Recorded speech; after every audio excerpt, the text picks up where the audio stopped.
Welcome to TAP, the Tablet Advertising Professionals Podcast, Episode 4, iPad Mini and the Tablet PC Market. Today we're going to be talking about the tablet device market, all the different manufacturers out there, which ones you should be paying attention to and which ones will be gone by this time next week. The iOS versus Android, so on those tablets you have operating systems, and there's two main players, and then Windows will be entering the market shortly. And what is that going to look like? And then we have the cross-platform ads. Should you build ads for in-app on every single different device, or should you try to focus on an ad that works in a browser that is cross-platform compatible and works on all devices, not only tablet, but also smartphone and PCs? So the tablet manufacturers, there's several major players right now. There's Apple, Google just announced the Nexus 7.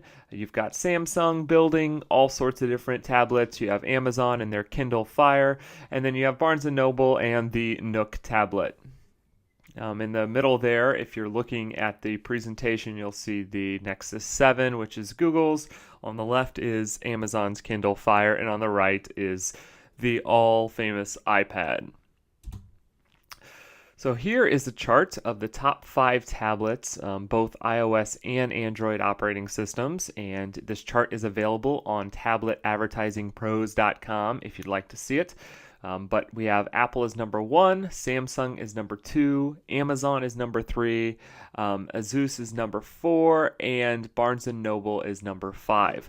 The important thing to point out here is you'll notice that the Windows Surface is not on this chart, and neither is Google's Nexus 7, because they will both be released in 2012, and this chart hasn't been updated for those yet.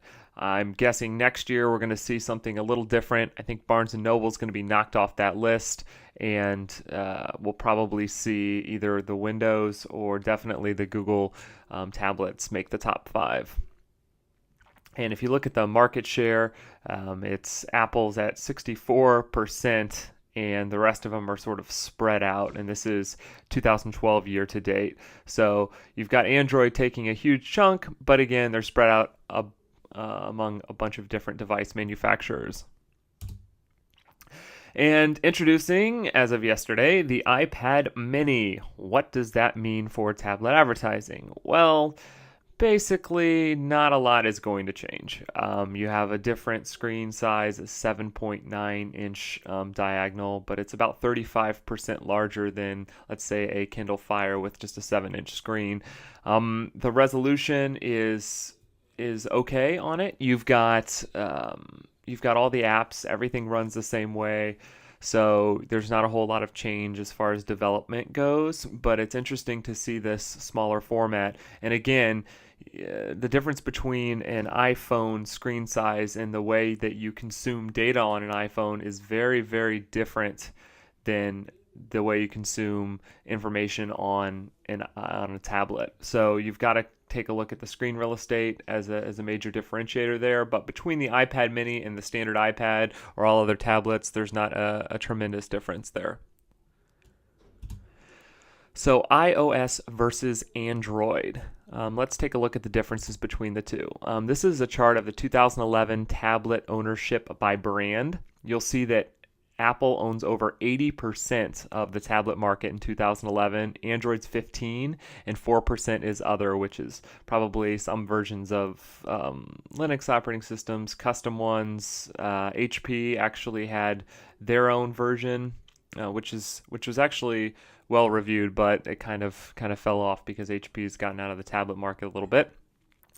But let's fast forward to 2012 and see what happens. You'll notice that Android is exploding at 48%, whereas Apple's market share for the tablet is down to 52%. And by this time next year, Android will overtake the iPad in market share.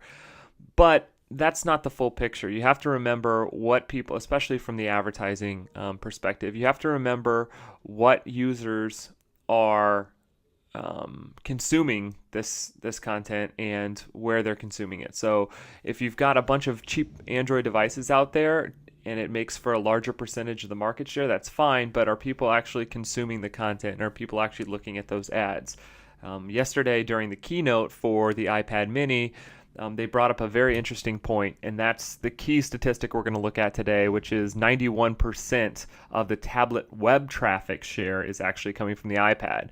So although the operating system on tablets is about a 50-50 split between Apple and Android devices, you're looking at a much, much higher percentage of traffic for the web. And if you're building ads for web-based on the tablet, this is really the one you want to take a look at.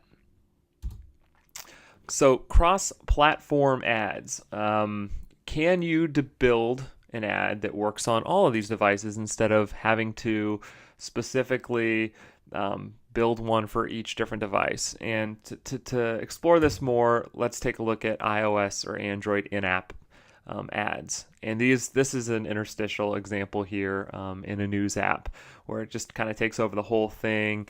There's some great interactivity you can do with in-app ads. You can take advantage of the hardware much better than you can for web-based ads, which means you can access the camera, the GPS, and all of those things. However, you have multiple ad frameworks to develop for. So if you want to develop an in-app ad, you're going to need to do it for Apple, for the iOS. You're going to need to develop one for Android. You have different screen sizes, different screen real estates. You're going to need to develop one for Windows. And there's just it becomes a huge development effort, and most of these are written in different languages too. So even if you have a really good developer to build these ads for you, that might not be enough. You might need several to cover them all. Whereas if you do an HTML5 unit, it's cross-platform compatible if you're doing web-based ads. So that means you develop it for one and it works on everything. This is browser-based, so you can serve them up just like IB standard sizes. They allow you to have much of the functionality that a native app ad would. So you can still swipe it open, you can still twist, you can still zoom, you can do all those great things. It's just based on the web. And actually, if you look at one of the previous podcasts from this, you'll see that the trend is actually going up for consuming news on the mobile web as opposed to in apps. And there's a lot of reasons for that, but we're not going to get into those again. If you want to know more about that, please check out the previous podcast. So that's kind of what we're looking at right now.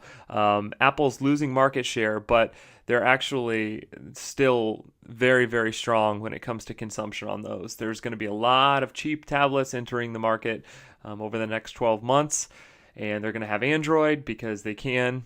Apple and iOS are the only devices that you can install iOS on is the Apple devices.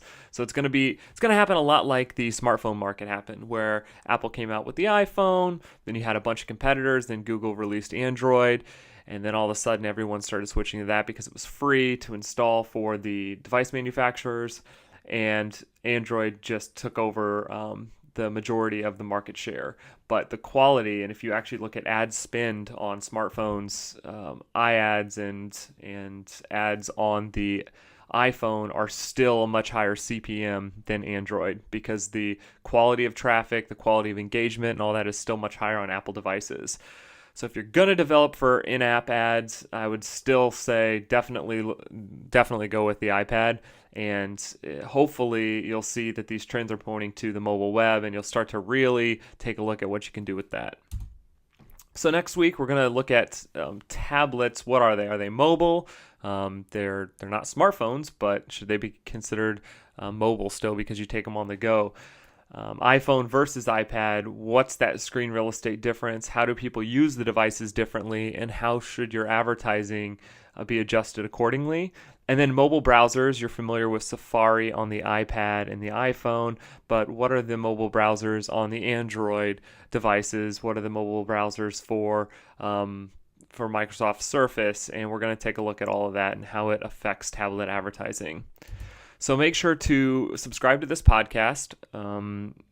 You can view all of the show notes and all the links at tabletadvertisingpros.com, as well as sign up for the newsletter. Make sure to connect with our professional tablet advertising professionals LinkedIn group to get all the latest news, articles, updates on tablet advertising.